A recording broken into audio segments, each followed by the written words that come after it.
నా వ్యక్తిత్వాన్ని దెబ్బతీశాడు. నేను దేనికైనా రెడీ. ఫస్ట్ సిబిఐ ఎంక్వైరీ కోరాం. రాష్ట్ర ప్రభుత్వాన్ని డిమాండ్ చేశా. సిబిఐ ఎంక్వైరీ ఏమని చెప్పేసి అడిగాం. దానికి సమాధానం లేదు. సరే, దానికి సమాధానం లేదు కదా,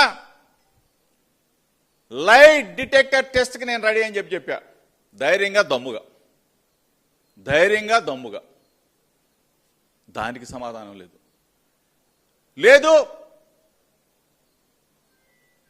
నా భార్యాబిడ్డలను తీసుకొని తిరుమల వెంకన్న సన్నిధికి వస్తా. చంద్రబాబు నాయుడు కుటుంబం, లోకేష్ కుటుంబం తిరుమల వెంకన్న సన్నిధి దగ్గరికి వచ్చి ప్రమాణం చేద్దామని చెప్పా.